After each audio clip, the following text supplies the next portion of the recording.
ডাকসু নির্বাচনে বড় প্রতিদ্বন্দ্বী ছাত্রদল প্যানেলকে হারিয়ে শিবিরের জয় ছাত্র রাজনীতিতে নতুন মানচিত্র তৈরি করেছে।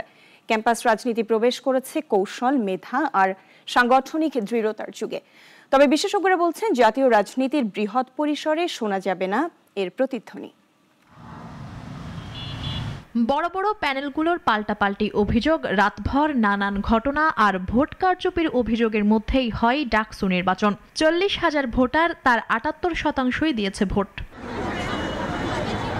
ডাকসুর 28টি পদের ভিপি ও জিএস সহ 12টি সম্পাদকীয় পদের মধ্যে 9টিতে এবং সর্বমোট 23টি পদে শিবির সমর্থিত ঐক্যবদ্ধ শিক্ষার্থী জোট নতুন ইতিহাস গড়ে। একযোগে ডাকসুর ভোটে ছিল পেশি শক্তির ব্যবহার, ছিল সন্ত্রাস, স্বাধীনতা খর্বের অভিযোগ। ফলে রাজনীতি থেকে মুখ ফিরিয়ে নিয়েছিল শিক্ষার্থীরা।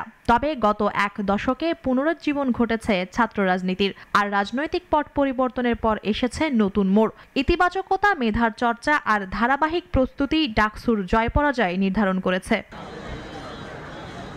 ডাকসুর নির্বাচন ভবিষ্যৎ রাজনীতির ধারাকে কতটুকু প্রভাবিত করবে? রাষ্ট্রবিজ্ঞানীরা মনে করেন কৌশলগত পরিবর্তনে এবারের ডাকসুর নির্বাচন বিশেষ, তবে জাতীয় রাজনীতিতে এর সুর বাজবে না। জাতীয় রাজনীতির একটা নিজস্ব সক্রিয়তা আছে, ছাত্র রাজনীতির একটা নিজস্ব সক্রিয়তা। এটা আমার মনে হয় না জাতীয় রাজনীতিকে নির্ধারণ করবে, মানে জাতীয় নির্বাচন মানে ইলেকশন পলিটিক্সকে নির্ধারণ করবে, কে ক্ষমতায় যাবে এই বিষয়টা নির্ধারণ করবে বলে মনে হয় না। তবে অবশ্যই এটার প্রভাব তো থাকবেই। ডাকসুর ভোটে ছিটকে পড়েছে জাতীয় রাজনীতির বড় শক্তি ছাত্রদল সমর্থিত প্যানেল। ঠুনকো প্রতিশ্রুতি নির্ভর পুরনো ছাত্র রাজনীতির চর্চায় কাল হয়েছে তাদের জন্য। কমিটমেন্ট তো শুধু কথার মধ্যে থাকলে হবে না, কাজেও সেটা দেখাতে হবে। ছাত্রদল ছিটকে পড়ছে এটা তো বলা যাবে না।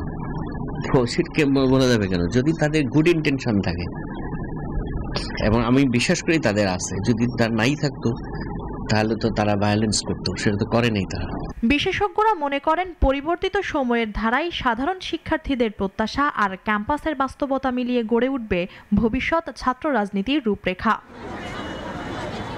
মুনিয়া চৌধুরী, নাগরিক, ঢাকা।